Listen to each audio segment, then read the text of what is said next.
Hello, everyone. Welcome to the Ice Cold Takes podcast. I'm your host, Joey DeMeglio, and this week I'm joined by Blue Seat Blogs writer Rob Luker. We'll be talking about the Jacob Trouba hit from last Saturday, Gerard Gallant's job status, and we'll also take a look at those new line combinations that were created midway through Monday night's game against the Blues. Rob, thanks so much for joining me. How are you? Happy to be here, Joey. Thanks. How are you? Pretty good. Doing well, doing well. I'm glad we were able to schedule a time to get you on the show. We've been trying to get that going for a little while now, a few weeks, right? Absolutely. I'm a bit of a Tommy boy. If I'm on the road, just trying to sell, sell what I can, and finally found some time. So appreciate the invite. Yep. And he's joining us on the phone. So if you're watching it on the stream, you won't see Rob's face. You'll just hear the telephone audio from him. And that's totally fine because we were able to get it done.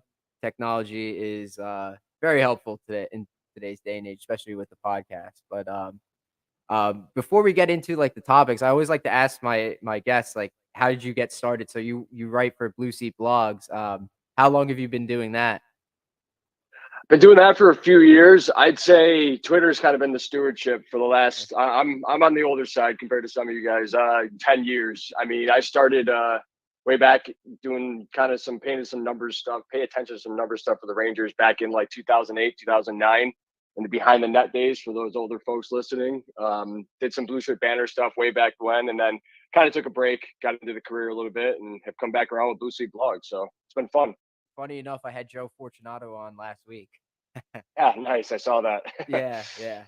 So have you always been like involved with the analytics side of hockey, or is that like kind of like a newer thing, or it's like No, I mean, like I said, I've been tracking it for like 10 years. Just Mhm. I've seen the progression from when, we used to say there was no real shot quality or no proof of it, all the way through these much better public expected goal models. I grew up playing. So when I saw that stuff kind of coming out in the NHL, and I went to a school that had D1 hockey, it was interesting to see kind of a different view of the game, right? Are your eyes telling you the truth? It was always a good feeling to outshoot the other team, but sometimes the puck went in, or you'd have those games where you were hemmed in your own zone, but you could still pull it out 2-1 or 3-2. So it was just kind of another tool, and I've always just kind of tracked the progression of it. that's always what the Rangers were doing last year, pulling games It's from one out of way their to ass. it's one way to live. Some people love it, the vibes only crowd or just win, baby. But there's different ways to do it as well. Right? Yeah, we want to. I think the Rangers were planning on with the rebuild. They were planning on becoming one of those dominant teams that didn't have to worry about that. I Right. certainly think they have the skill to be one of those teams now with Lafreniere, Capo Caco, Filipino, who's looking like he's coming into his own now. Hopefully, he could keep the production going, and Absolutely. we got to get Vitaly Kravtsov back in the lineup. But so we'll get into these Rangers topics like that Trouba hit on Saturday against the Blackhawks. Two hits, two big hits, one on Kara and then one on Athanasiou, which was just like, oh my gosh, he was so vicious. That was a crazy hit. I thought it was clean, um, but the fight afterwards was what stood out to fans and stuff. The Rangers are down 3-0 at that point, and there's like no life on the bench, and he's trying to rile them up. Captain of the team. I was about 2 minutes away from saying that the Rangers had none of those leadership like quality players, like the guys that are like a McKinnon that wants to win more than he wants to breathe. Uh, so and then Trouba did that. He fought Taze or whatever, laid that big hit, screamed at the bench through his helmet, and I was like, wow, that's those are his true colors because people had hypothesized, they'd theorized before that he likes to speak in the dressing room in between periods. It's not really Gallant that does that. And we don't have eyes in the dressing room. None of us do, unless you're like one of the reporters. But even those guys might not have it. But um, that was really like my first like time seeing that the way the Rangers the players like Kreider, Zibanejad, how they all talk about Trouba. That was the first time I saw that displayed on the ice. What did you think of that whole scenario situation? Yeah, I probably got some both sides per usual. I never usually just land on one side. I mean, overall, it's an emotional game, right? I Right. mean, I'm not surprised he finally snapped to an extent. At the same time, he's damned if he does, damned if he doesn't. You know what I mean? He's got to do something. So you could argue and debate maybe what that something could have been. How it unfolded was, it is what it is now. But if they just sit there and he's lifeless, I mean, look at the reaction for when Drysdale knocked the stick out of his hand and he didn't, just immediately jump him or something like that. So, you know, again, growing up playing, I never played at any high level, but yeah, sometimes those things are needed. It's never perfect, whether it's a fight or a big hit or something like that. But we're gonna look back. That wasn't maybe the exact turning point. I could argue probably the next game with the line combo changes, but I know we'll touch on that. But it could be a combination of the things, right? I mean, get certain guys going. And overall, they're probably for the better for it now. At least the last few games, we'll see if it holds up. And now I know that his play has not been up to par for his standards and to his contract standards. But I'm sure that Trouba knows that he's not playing the greatest. Maybe he is banged up a little bit and he wants to keep going. Maybe there's something else going on that none of us know about. But I still give him a lot of credit and a lot of respect for screaming at the bench like that. To do that, like, because the for up until this point, I thought of the Rangers as like a very mellow kind of team. Like I wasn't Yeah, really expecting someone with that much like fire and passion. You see it when they score big goals, yeah, but like in the locker room and post game, no one's like screaming or whatever. You don't have one of those John Tortorella like type figures, you know what I mean? yep. Um Gallant will off sometimes I'll say sometimes because right now he hasn't been accountable, but he'll call out the Rangers when they're playing poorly. He will, but But go to the refs first, which you kind of got to love as a player. But yeah, that's fair. right, yeah. He, I need to see more from Gallant. I like those line combinations that he changed it up, that he didn't just stick to whatever it was. You could critique it like I said, like three-quarters of it was right on against the Golden Knights.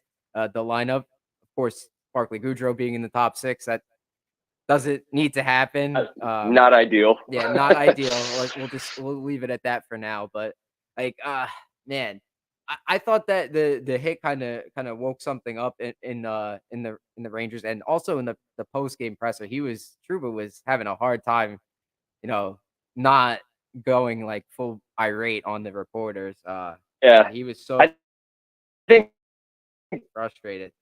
and I'm not. I don't know. I did not see the hits live, so I didn't really know the flow of the game. And then, of course, you only see the slow mos right away on Twitter and all that stuff. Yeah. So, I mean, overall, you can make the debate. He left his feet a little bit. All I can tell you is you'd rather have that kind of guy on your side most of the time. You Yeah. definitely got to keep your head up in the middle, and you can usually hear him coming one way or the other. So if it's usually pretty quick at the bang bang play. But I mean, overall, it was good effort. Well, not obviously the Blackhawks game as a whole. That result was brutal. But I guess the last thing I'll say on Trouba is because I've kind of shared this a little bit on Twitter. Statistically speaking, he has fallen off such a cliff that it's hard to believe he's been this bad. We all Right. see it. I mean, nobody's saying he's playing well, but even in the last few games since that hit, it's a little bit better. And all they really need him to do, especially if Miller gets going, is be somewhere near average. He does not have to be a world beater. Now we can have the summer conversation of what his cap hit is to his value. That's fine, but right here, right now, I mean, Lindgren and Fox are rolling great. So if Trouba can just get back to somewhere near average, as opposed to literally playing just above an AHL level at this point, that's going to help the Rangers get going, regardless of the line combos too. It's so surprising because I remember when the Rangers originally traded for him, it was supposed to be such a steal because Neil Pionk was not a good analytical defender. Like I liked his offensive side. There were certain aspects of his game that I liked, but everybody was saying it was a slam dunk trade because they basically just traded the Winnipeg's first round pick back to them, and they traded a defenseman that they weren't going to be using in like a few years. And Truba's analytics, on the other hand, were actually pretty good, right? When he came over Yeah. from Winnipeg. So first, just a reminder for everybody, because it's easy to look up just the other teams on certain of these sites, and Pionk is still not a very good defender analytically. Definitely on the defensive side, he does provide a lot of offensive value though, Yeah. and Okay. that's also what they traded for in Trouba, a more experienced, a more established version of Pionk. But the biggest problem was, and if anybody knows my shtick, is in Winnipeg, he primarily played with Josh Morrissey and Tobias Enstrom, both really established, solid guys at limiting shots and chances against. And when Keandre Miller, God bless him, he's doing great, has come along. Unfortunately, Trouba's style of play, he likes to wander. That's why he gets caught in odd man rushes. And that's why he struggles in his own zone sometimes to break out passes and just generally limiting shots and chances. He is an offensive defenseman, whether he knows it or likes it or anybody wants to admit it. He's not he's nowhere near Adam Fox, let's put it that way. But that's why my shtick has always been put him with Lindgren, because Lindgren does limit zone entries, limit shots, limit chances against. And then if Trouba's wandering, Lindgren's the rock. And frankly, Adam Fox is good enough to make Lever Hayek look like an NHL player, so he should be fine regardless. Right. And Trouba steps up more times in the offensive zone than he tries to lay body checks. Like you could pincher. he steps up there, like, and he gets really high up in the offensive zone. Like he'll go behind the net. Like he did that a few times in last night's game against the Golden Knights. Which is good if you can keep the puck and move it around, but the moment you do that and the puck's going the other way, I mean, it's Miller usually back there or forward. Right? Yeah, so. You can't just keep relying on the forward every single time. Like that's just It's not ideal, I guess you could say. I'm glad that you brought up that Pionk was is still not a good analytical defender. I thought he had improved, but yeah, he's a little better. I'm just saying they didn't lose anything. It's not like they traded, I don't know. He's not an all-star. Let's put it that way. Okay. Yeah. They also had to trade Trouba too, because there was no way he was going to go back there. It was he wanted out. I remember that. He had it set in his mind that he wanted to get out of there. So you brought up Libor Hayek a few times in that short little conversation we just had. So how bad has he been? Like, has he been worse than last year? Because I always see that he's like the meme of the analytics community, him and Jack Johnson. So it's a loaded question only because you gotta know where Libor Hayek is coming from before we try to contextualize how he's done this year. So naturalstattrick.com is a great site. It's mostly public. You can donate to if you want, but they have a line tool. So basically it tells you how a team is done with a certain player on the ice versus how they're doing off. And you can only do 3 years at a time unless you pay some money to get longer. So we'll even drop his 19-20 year. So we just from 2020, the fall of 2020 through this year, he's played just over 1,030 minutes. He's been, and we'll just do goals for, because over the course of time, shots and chances equate to goals for, basically. So over 3 years like this, it's kind of indicative. Goals, he's been on the ice for 32 goals for, 40 against. So that's like 44% Rangers are winning the goal share. Not good. Makes you that would make you like a bottom 10 team, basically. The other 7,000 minutes when Libor Hayek has not been on the ice, and this is at 5-on-5, the Rangers have scored 298 goals and given up 266, which is a goals for percentage of almost 53, which then puts you almost in the top 10. I mean, so that's the context of how bad of an NHL player he's been. He's still an NHL player, skates really well. Hell well, he's better than 99% of the hockey players on the planet, but he's not a good NHL player. And now so that brings us to this year, right? He had a good 4 or 5 game stretch. There's another site out there called hockeystatcards.com, which includes some scoring and then these expected goals models. His like 5th game of the year through maybe the 10th, he was average and had a couple good games, chipped in a few points. But since then, he's reverted to his usual bad self. Not horrible, but he's not driving play. The biggest thing is he's kind of like a Barclay Goodrow out back. The moment he gets on the ice, the Rangers stop generating offense, even if he manages to survive a shift without getting a ton of scoring chances against. Does that make sense? Yeah. So I guess that's your ice cold take of the week, that Libor Hayek is Barclay Goodrow, but on the back end. I mean, we'll get more into Goodrow, but they are the two. Like, let me just put it this way: when I wake up in the morning and I look at like game data, or if I'm looking at season trends, typically my logic is, well, if they remove one of the worst parts of the lineup, they should inherently get better. It was kind of the same argument with Neil Pionk, right? Remove him, and the Rangers defense should get better, and it did. So it's kind of like, why are these players still being chosen to play, even if it's in limited minutes, or at least get them in the right spot when it comes to Goodrow? That's the thing with Hayek. They've passed over how many waiver options, and they've passed over, obviously Jones is down in the AHL now, despite putting up slightly better numbers than Hayek. I mean, it's just kind of puzzling when you've got a track record of 3 years long where the Rangers are almost a top 10 team in 5-on-5 goals without you on the ice. It's kind of it's you bring up the Jones comparison. It's like the Niels Lundqvist versus Schneider comparison, because Lundqvist had better metrics than Schneider, and they decided to to move on from Well, Lundqvist. Is that just because of their play styles? yeah, I would say Drury and the organization is valuing Schneider more as a third pair defenseman that has defensive impact. Schneider still has okay to good defensive impact, meaning he limits shots and chances against. Lundqvist was the other way around. When he was, first of all, he was saddled with Patrick Nemeth. That didn't go well, but he was still helping generate offense when he was on the ice, but he was giving it up on the other end. They were bleeding chances as a pair together. So yeah, I would say it's more of a play style choice, but that was kind of the crux of when they decided to deal Lundqvist. Okay, you're choosing one way to play, but you got to try to find balance in the pairs in the end. I still feel like that they weren't willing to put Trouba on the third pair and have Lundqvist take top 4 minutes. I'm convinced that that's the thing. Yeah, well, and part of the whole thing is, and there's a big debate about. There can be a big debate about this. Is do you ever try somebody on their offhand, right? There's certain players that are good enough to do it. Other players are not comfortable with it. I completely get it, but when you're in a year where you're trying to win now, and especially when the goaltending didn't start well, it was just surprising to see Lundqvist immediately dealt, despite he could probably just try to play left hand on the third pair, but it was never tried at all. Right. Yeah, and all the power play time too is I think that's a big deal. Is he getting power play one time on with Dallas? I'd Oh, that's a imagine. good question.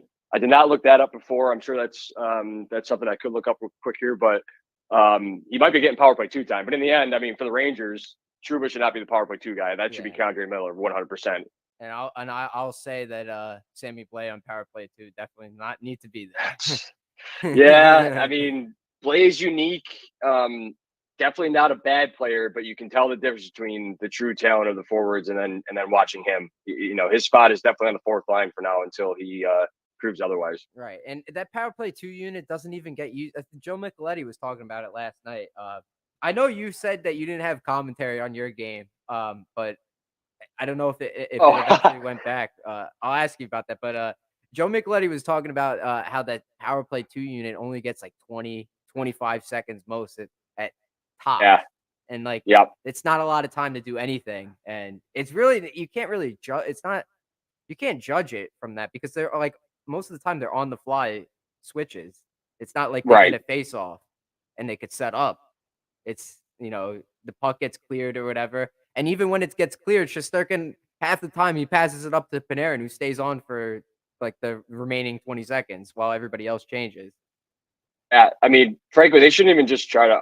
I know they got to do it in practice probably, but they're not. They should just send out the next line and whoever's coming out of the, you know what I mean. Send out the Right. next Yeah. line for 5-on-5. There's zero reason to send power play 2 out there unless they're actually going to get a minute. So Yeah. be prepared if they come, but if not, just let power play 1 finish it up and send out the next 5-on-5 line. Right. Yeah. I think they did something similar to that where they started the period. I think they started the second period on the power play or maybe the third period, but it was like only 10 seconds maybe. So they just started with the forward line one. Yeah, that makes sense. Nils Yeah. Lundqvist is getting second power play time with Dallas, but you know what? He's gone now, so it is Yeah. what it is. It is what it is. And I think that the first round pick was good value. They got good value back. They didn't just It could be. Yep. could be. Yes. Who knows with the way Rangers develop their forward prospects. This guy could have the next character arc. Or if they continue to turn around here, that's trade bait. So Er, we'll see. Yeah, yeah. That's a good thing. I'm more confident in it being in trade bait than sadly in it being Yeah. trade bait than it actually turning into a good forward prospect. Like I love that Othman looks like he's going to be a pretty good player. Hopefully he could keep going. Looks like a pretty dominant junior player, and I like what I saw from him in preseason. It was preseason, but still. Oh yeah, I think some AHL time probably wouldn't hurt, but I mean all you can do is just outscore a ton in juniors, and that's what he does. So Yeah, he's got it's to good. shoot for the moon, like go for like 60, 70 goals. I don't know what the OHL record is. He got 50 last year, but all right, Yeah, if you're going back again when you're already good, go for as many as possible, I guess. I don't know. that as well. Yeah. Yeah. In terms of like the line combinations and the forwards, like the Rangers started off the first 15 games like most people that listen to the show will know that I was a pretty big defender for like how the Rangers were playing. I like that they were dominating possession, getting all these chances and stuff. It was just that they weren't getting the puck luck or the actual goal. So the question is like, how long does it take for everyone says like in terms of like the analytics community, like that the numbers will catch up. Like when you have that high of like an expected goal like category, when you're dominating possession as much as the Rangers were through the first 15 games, that those expected goals will become actual goals. But like, when does it happen? Is it just something that happens, or is it a mindset change, or is it just the law of averages works itself out? What's the deal Yeah, there? it's really the law of averages. So ultimately, anything can happen in a 2, 5, 10, even 20 to 30 game stretch. So that's where slumps happen, right? But when you get towards 40, definitely 60 or 80 games, it'll regress to a point. So I say that because the Rangers, they're kind of out of the playing the unlucky card as at least in my end. I'm not calling them unlucky anymore from an analysis standpoint. You know what I mean? Mhm. Their shooting has been back to league average and actually probably just above for the last 5 or 6 games at 5-on-5. Shesterkin's back to playing at a top 5 to 10 level. I know he's inconsistent, but the good games are his really good games again. You know what I mean? Mhm. So from a shooting and save standpoint, it's now the question is how do they get back to that first 10 or 15 games where they were consistently out shooting teams, 55%, 60% to 40, generating more offense consistently through 3 lines, through 4 lines, and also then just limiting chances as much as possible. So overall, they're kind of out of that slump, if you will, but they just need to now continue to tweak the lines, which they made some first good steps here, but there's still some ways to go. Right. There's definitely some critiques that fans will have to offer. And I was just really happy with the correct move to put Lafreniere and Kako up on the first line. That's step number one. That was step number one. It's been a long time coming. They need to stay there, and thank goodness that they got goals in their first game together, because I don't know how much longer Gerard Gallant would stick with those guys, because we've seen it before where he'll put Lafreniere up on the right wing or he'll put That's Kako up there, and then they won't score, but they still look great, but they're not getting the right. results. So that's what I've been saying. So I'll just say this real quick, just about Kako and Lafreniere getting that promotion the other night mid game. I'm surprised we saw it just because of Gallant seemingly being stubborn. Mid game he'll usually ride it out. The blender doesn't come out too many times. Kako has definitely deserved that promotion more than Lafreniere just from how he looked, if that makes sense. But I mean, overall, they have found consistent success, and they found it last year when Kako got bumped up. Well, I think Kako kind of started a little bit with Panarin and Strome, and then he at one point also played in the middle of the year with Zibanejad and Kreider. And then there was the big debate of can Lafreniere try to play right wing with Kreider and Zibanejad. All three of those combinations worked out last year. But to your point, the problem was after 10, 12, I think Kako got like a 20-game run maybe with Zibanejad and Kreider. Then they pulled the plug, and up came Goodrow, up came Hunt, and there was some injury stuff too. But the point is, they were on the right side of out shooting, out chancing the other teams, and the pucks weren't going in. But you got to stick with it a little bit longer.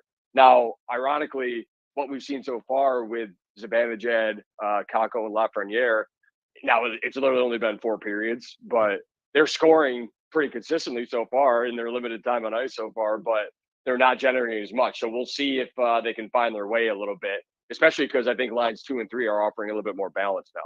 That Lafreniere goal last night, that was a really good cycle, a good offensive zone pressure there. Like everybody got involved. Love how Lafreniere positioned himself to the open side of the net, and he didn't miss it. Like I think the game against Chicago, he missed an open net.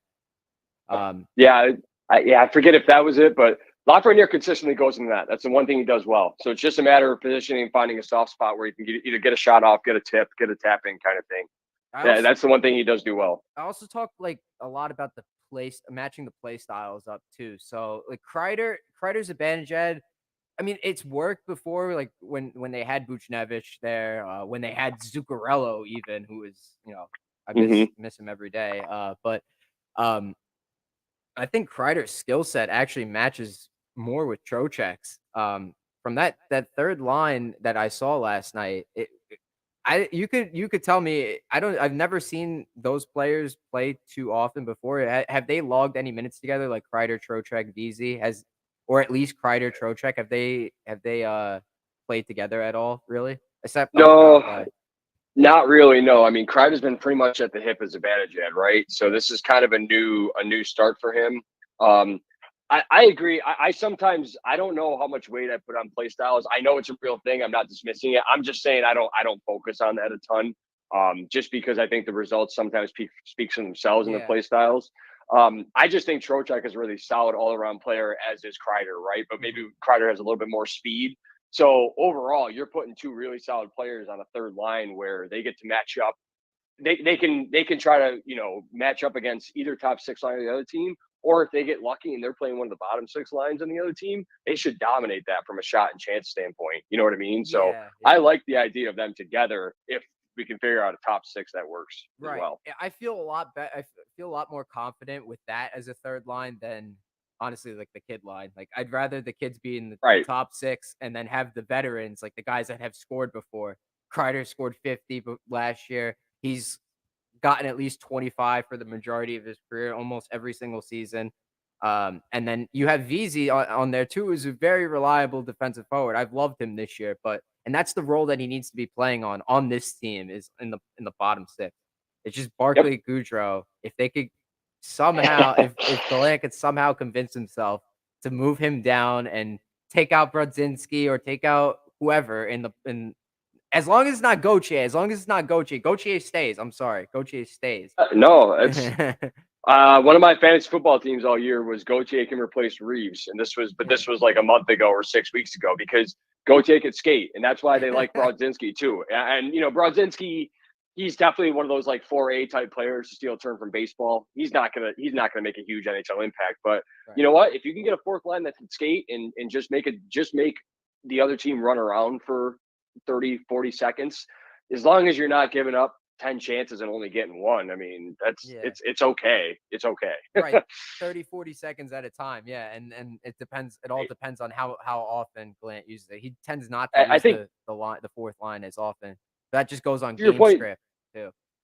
there was one little clip. It was a throwaway clip. You won't find on any highlight last night. But the fourth line turned the puck over, and Gauthier was the one that swung from the off wing and then skated basically all the way back to the Rangers bench across ice and pressured a guy trying to dump the puck in, and the guy fumbled it right to whoever was. It was either Hayek or Miller, one of the lefties. It wasn't Lindgren. But that's my point. Yeah. Or that's to your point, I should say. Um, a skating fourth line is the modern NHL way. So I agree. Keep Gauthier on that fourth right wing. Yeah. And you have to have skaters. It's I think more agile skaters and fast skaters both is a better fit in today's NHL than the more physical players. Like if you have a physical player, that's great, but they got to be able to skate. They can't just do body checking and that's it because then you Sure. have to catch up on the forecheck. Gauthier is good at both. That's what I like about him, and he makes it seems Exactly. like he's. I always seem to notice him on when he's on the ice. I always talk about him. It sucks that he never He's finishes breakaways and stuff, but I don't know. He's still doing got little the first clutch. round. He's still got the first round pedigree. He's never going to score more than 10, 20 points, something like that. But you know what? At this point, he'd probably accept carving out a fourth line role. And if an injury comes, maybe he gets a short run somewhere or up in the lineup somewhere. Hey, Brian Boyle was a first round pick too, so and he turned out pretty well on the fourth line. That's a good point. That's a good point. Yep. Yes. So yeah, I'm not saying Gauthier is the next Brian Boyle. I'm just saying sometimes it happens like Right. where your first round picks don't pan out. 100%. Not that Yeah. we don't know anything about that, but no, I'm kidding. Yeah, yeah, yeah. But it really, it's been a pretty big character arc with these line combinations. It's been so ridiculous. Like, man, Kreider's advantage at VZ. Nothing, literally nothing against VZ. It's just like, really, man. You just why him in the No, top six? It's VZ hand up. I thought VZ was not. I didn't understand why they brought him in, but he's been solid, good skater. But right. to your point, you called him a defensive impact forward earlier. So it's the same story as Dryden Hunt last year. It's the same story as Goodrow getting put in the top six anytime. They're just not going to generate offense at an actual top six NHL level. They can survive for a game or two through an injury, but that should not be the plan. That should not be your plan A. It's like plan D. Right. So And of course we say that, and Barclay Goodrow makes like the greatest saucer pass known to man, perfect right onto Heedle's stick, no uh, bounces, nothing, and Heedle buries it, of course. So guaranteed yeah, I mean, another game where Kravtsov's in the press box. give me $20, I can try a sausage pass too. One of them will work out probably, but I mean, you know That's what I true. mean. It's That's just true. it doesn't cover up for the rest of the game. It was a hell of a pass. Don't get me wrong, hell of a highlight. Yeah. But Yeah. I'm just saying, overall, it's not a long term sustainable plan. Yes, yeah. So, I hope the Rangers can produce the way that they did against Vegas. Like they came away with what was it, four third period goals. They went in tied 1-1, and they got four third period goals. I'm just hoping it's not going to be like that game against Detroit where it seemed like the Rangers were so close, and then all of a sudden they score 8 goals, and then in the next game they only score one time. Like I don't want it to be where they're scoring in bunches. I want it to be spread out across, multiple games Right. stretch. Yeah, I don't want to throw cold water on last night because it was a really good defensive performance. But I tweeted out earlier this morning that was one of their lower games in terms of generating scoring chances and Yeah. expected goals for. So just to watch out, hopefully again that first line can get going a little bit more. You get Goodrow off the second line and put Kravtsov back in there. Then maybe we'd be cooking with gas because then if as long as two of those top three lines are going, you're going to generate offense at even strength, and that's the idea. That's how you keep teams on their heels. Yeah, like I forget if I had already mentioned it, but I talked last week about how many times the Rangers had kept turning the puck over, and to me it didn't matter whoever they had out there, like with the line Mhm. combos, if they were just going to keep turning the puck over. But it seems like they kind of cracked down on that. They've made a big improvement in that area. Still a bunch of boneheaded plays here and there, like Barclay Goodrow, like in neutral zone turnovers, defensive zone turnovers, whatever you want to call them, last Right? night. But they didn't come back to bite them in the ass directly. At least not from my eyes. That was just from the penalties last night's game. Like you take too many penalties, like you have that one coming, that 5-on-3 goal. Aside from that, though, Right. pretty good defensive performance, I'd say, from the Rangers. Very good. I mean, that was one of their top 10 in terms of limiting chances. And yeah, turnovers are fickle. Obviously, bad ones can directly lead to goals. But the thing about turnovers, you just got to remember is that if typically some of the best teams in the league lead the league every year in turnovers because they have the puck more than the other team. So yes, you got to cut it down. But if you're leading the league in turnovers, that actually means you probably have the puck more than most. So Mm. it's just fickle. It's quite the balance. Huh, I never thought of it that way too. Huh. Yeah. I and now That's like like yeah. just like Trouba's hits. Hey, we love some people love it when he runs over somebody, but that means he doesn't have the puck and he's chasing it. Yeah, yep.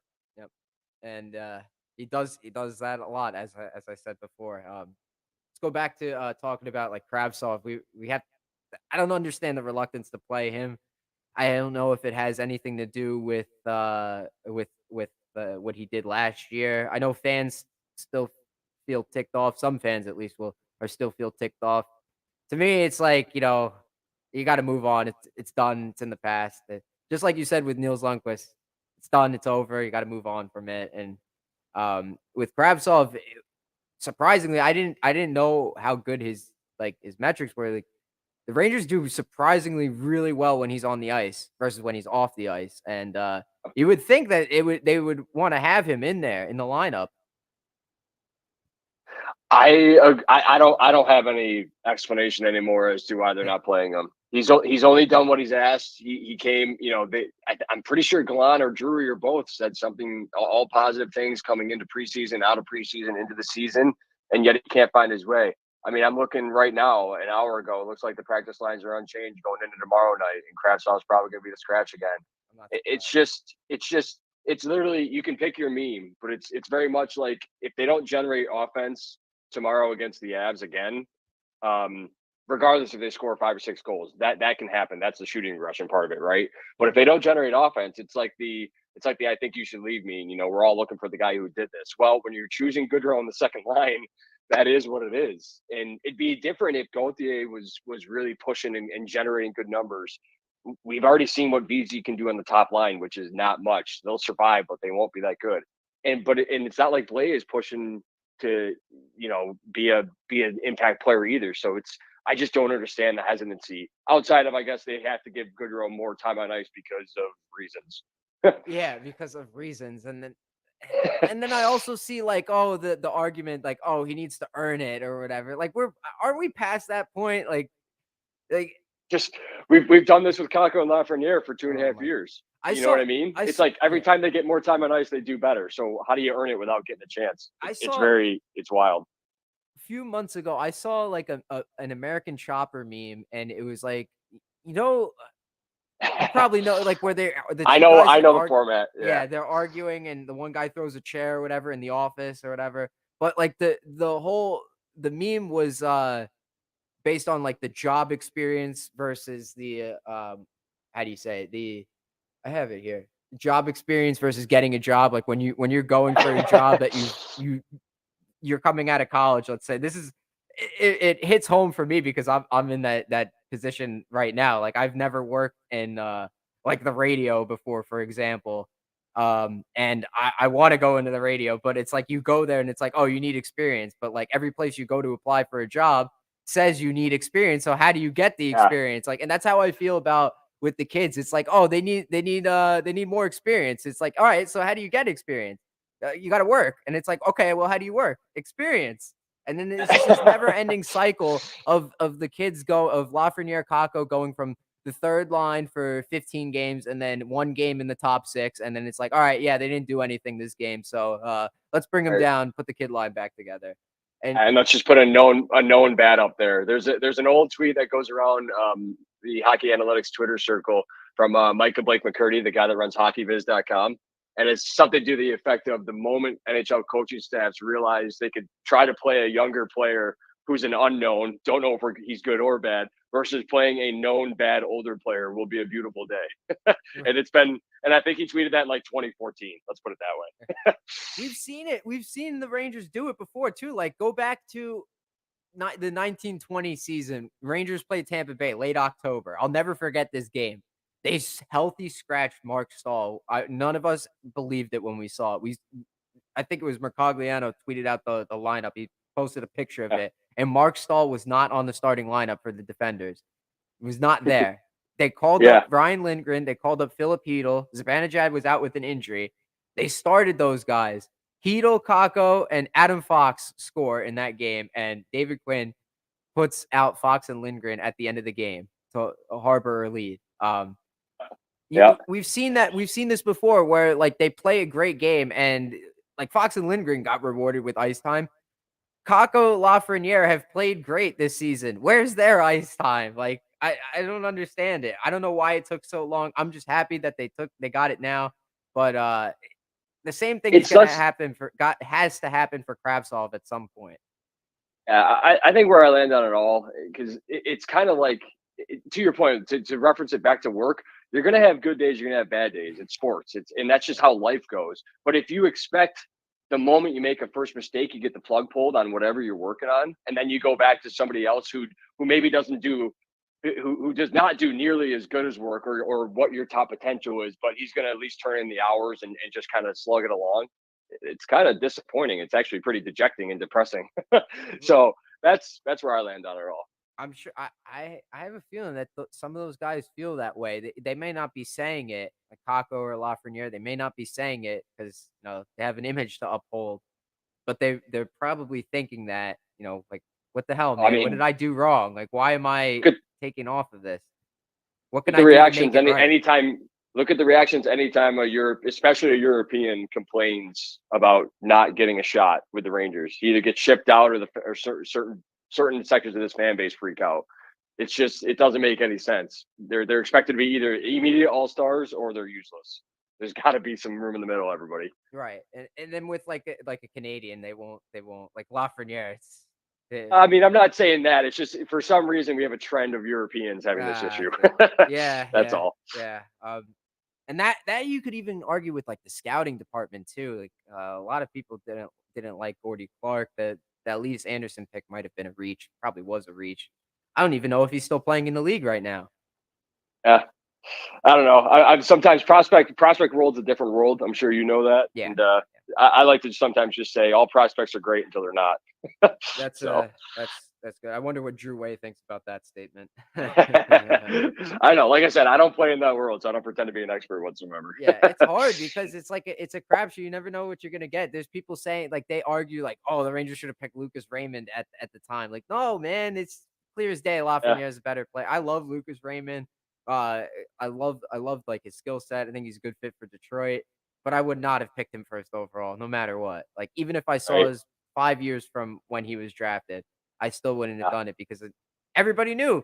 Everybody knew that who was the better player at that time. Same thing with like Kakko versus Hughes. Like people projected Hughes to be the better player. Kakko would also be good, but Hughes would be better. Yeah. You know, Well, they got to make it work with Kako. they have to. Yeah, like these guys are on cheap contracts. The Mets has to work out. They have to. They're begging. they Right. it has to. Like I tweeted I think I responded to you before with the Avril Lavigne song lyric, like, please stay Yeah. together. Like, oh my gosh. I'm hopeful. So the line, you said the lines stayed together, right? Like the practice lines were the same, completely the Yeah. same. Yep. Looks like the same setup as Vegas Okay. for Colorado. Correct. Okay. Good. And some people might say like Colorado is a team that you might not be able to win against, but if you look at their lineup, they're completely gutted. They have no Pretty McKinnon. beat up right now. Yeah, Yeah. Landeskog's out. Lekkonen's not there. Nick Chushkin's out, all injured. Like if Yeah. there was So a game to win, it's this one. kind of like Vegas last night. They're missing some key players between Eichel and Pietrangelo, right? So I like to look at 2 week trends because that's when team trends start to kind of take hold a little bit, or at least how they're playing, which ends up being like 6 or 7 games basically every 2 weeks. And right now, Colorado is much more pedestrian than their world beating selves or cup worthy selves, I should say. They're like 50% in terms of shots and chances against. Their offense is nowhere near as high. I think the defense is average. So Rangers should absolutely be able to stay in that game tomorrow night if they generate offense. If not, I don't think it's going to go well because the one thing Colorado does have going for them is Georgiev's playing well and their goaltending has been solid. That's what's been keeping their record really high. Watch Gallant throw Halak in there just to give them an advantage. I mean, I'm still on Halak's side. I know it has not been good, but I just think he's kind of like almost in that Trouba area where he's having such a bad year.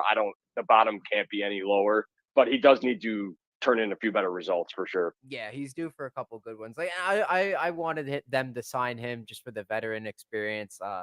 You don't want to call up like who's the Rangers minor league goalie? Not Domingue, like Tyler Wall or whatever. You don't want one of those guys to be the backup. You have to go with somebody that's proven. Well, and Halak's had a good few years here playing that range of like 20 to 40 games, right? Kind of being a half tandem guy. So he can still play. And also his PK numbers are actually pretty good. So it's not like he's forgotten how to play. I just think it's been a really weird start.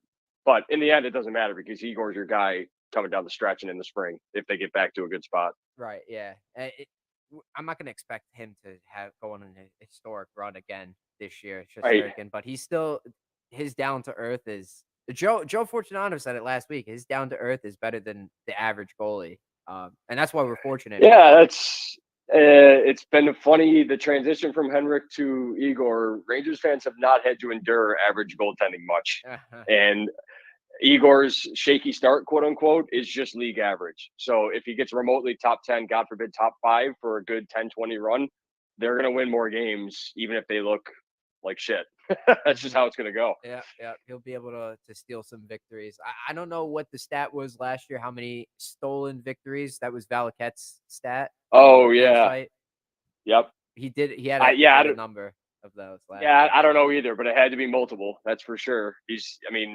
Shesterkin right now is on the Lundqvist pace at the same age, basically. So he's really good. Yeah, that's incredible. We didn't think that would happen again. But I'm just praying that they don't build the same exact team, like copy paste from the last generation to this generation. Like I love those teams, but it's just you could see just from looking at it from now, it's like, yeah, we relied too much on that guy, even though we had some good defenders. This is the second podcast I'll reference it, but Fitz called Glenn Sather the big stogie the other day, and he's still running the show a little bit. So hopefully they'll learn. But right now we're talking a lot about how they're not learning and they're doing a lot of the same things in the last 5-10 years. They have a lot of work that So they have to do to, get themselves out of the funk that they were in. Like 2-game winning streak is great and all, but it's not like I don't consider them back to normal yet. God, no. Yeah, yeah, Yeah. yeah. No. We I got know to in see this 5, 6, 10 games, something like that. something crazy. You got to go on a hot streak Oh, and sorry, not a streak like that. I'm just saying, go 6-3 overnight, yeah, or yeah, six and yeah, yeah.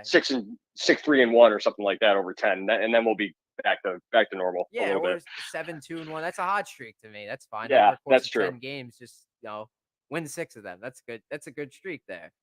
That's Agreed. Agreed. getting back to 0, I would say, for that. Also, like in terms of like trade deadline moves, if you're gonna get back to that conversation too, because there's a lot of Eastern Conference teams that are good this year. I don't know if they're gonna stay good, but there are a lot of contenders right as of this moment. So the Rangers got to Hmm. pull himself out of together. I think they're like within 1 point of a wild card right now. Still early, but if you're thinking of a Patrick Kane or a Timo Meyer kind of trade, a big time trade, it's it's too early because the Rangers could very easily fall out of this by next month or something like that with the way teams are Yeah, I going. would say I referenced this on the Blue Sea Blogs pod the other day. You got to keep an eye on points percentage, because while that 1 point out, it's a bit deceiving, because right now the Rangers are 19th in points percentage. I mean, they're below the Red Wings, they're below the Predators, the Flames, who are also struggling. So they've played a couple more games than those guys, and that's the problem. Is a couple of those games were losses, but overall, as long as you're pulling points out every game, which is impossible, I know, but if you try to pull at least 1 or 2 out every game, that's where your points percentage is going to go up, and then we can actually start talking about a trade deadline. But I'm generally always a fan of them trying to make a first move early, which is typically not what they end up doing. They always wait till legitimately 3 o'clock Eastern on the trade deadline Yeah. to add an Andrew Kopp or something like that. But I guess we'll see. They don't have a ton of dollars. They'll really only have room to make one decent move to add a decent forward or a defenseman with a cap hit more than 3 or 4 million or something. They all they also Yeah. waived Carpenter today, so that brings them Yep. down to 22, right? So they could get the accrual process started again. Hopefully, yeah. Unless they go and claim Kevin Rooney, which was the Um, chatter today. So we'll see. We'll see. One step forward, one step back, like we've talked about, right? there's no way they actually do that, right? I will believe it when they don't do it. When I don't see it. Let's put it that way. Oh my god, man, that's such a boneheaded move. Like you had Rooney last year, and he was like a league minimum contract or something really cheap, and you don't bring him back. Eventually, he was like, we didn't even use him in the playoffs, and then now all of a sudden you're Yeah. gonna get him back, and he's like I don't even know what amount more expensive. He's $1.3 million. Like that's what's the point then? I I don't, and it don't doesn't give make me any sense. don't get me wrong. I'm not saying that I think it's going to happen. I'd be surprised if it does. But Yeah. at the same time, would it really shock any of us when you see it? If you think for 10 seconds, it's just it is what it is. That's If what we're dealing with. if it's We're dealing Glenn, with a management and coaching staff that just seems to shoot themselves in one foot at least. I'd have faith in Drury to not do that move, but it's like Glenn Sather or God forbid if Gerard Gallant were the GM, like he would definitely claim Rooney off of Oh, waivers. He would you'd be the like to guy to think do they that. talk about the decision they're going to make, even though it's probably Drew's call in the end. But yeah, we'll see. Yeah, I still think that there's guys that they could add to the bottom 6 that are low risk that they wouldn't have to give up too much for. Ironically, Yeah, Athanasiou would be I thought he would be a pretty cool pickup because he's fast.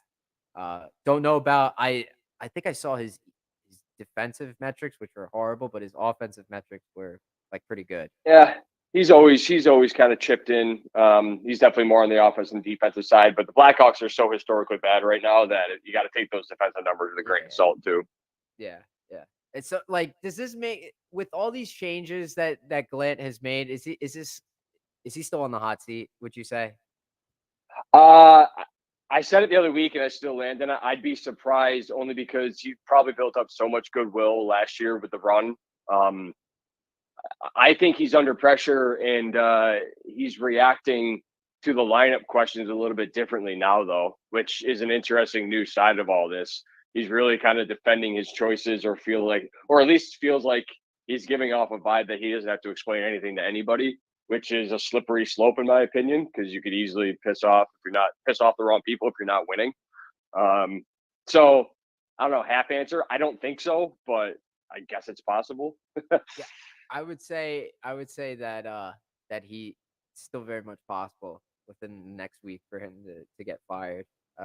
That's a bit of a hot take for ice cold takes standards, but it's 2-game winning streak. Like I said, it's not really a winning streak, and the James Dolan demands results. We saw how quick he was to pull the trigger on Horton and Davidson, and which is still shocking to me. I can't believe that actually happened. Yeah, I mean, he survived a what, five, well, it was an OT loss to the Senators, but 5 losses in 6 games when they really needed to get it going, right? So he somehow survived that, and now they kind of reset it with 2 wins. So they probably have to go lose 5 and 6 or like 7 and 8 to see any movement there. And also that would probably kill the Rangers season, unfortunately, from a playoff standpoint. But hopefully that doesn't happen. Let's see if they can get good run on the top 6, and let's keep this thing moving forward. Yeah. Last thing I'll say before we wrap it up is, like, I was listening to the Blue Shirts Breakaway boys yesterday. I think I was listening to their episode, and Greg was talking about how, like, James Dolan is a back page of the newspaper kind of owner, and that he wants the Rangers to be there. And if it weren't for Justin Verlander signing with the Mets, and now Judge signing with the Yankees, that Gallant would have been fired already. Ooh, Yeah, interesting. yeah. So it's like a couple days have passed since then, and the Rangers have won 2 games in that time. So That's what I mean. would it still make sense for him to fire him, like, right now, right at this very moment? I would say, like, since nothing has happened really today, that it would have been done today if that were the case. So maybe Glenn has a little bit more time. Well, usually wins do a lot to save you, whether it's a goalie, or if you're scoring goals as a forward, or if you're a coach. So, like I said, I would think it would take another losing streak for them to inch back towards that decision. But overall, I'd be surprised. Yeah. And I also don't know how intently James Dolan watches the games, like how he analyzes stuff. Like, if he's definitely not a guy that's like, all right, let's look at this guy's expected goals for rating. Like, he's definitely not one of those guys. I was joking with somebody around Thanksgiving that, like, it was probably one of his, like, nephew's kids, like literally three relatives away, that said something like the Rangers aren't doing that well for him to wake up and take a look. But I don't know. That's selling it short. We'll see. I could totally see that happening. Well, anyways, that wraps up this week's episode of the podcast. Rob, thanks so much for joining me. Really appreciate it, man. Absolutely. Thanks for having me. Had a great time.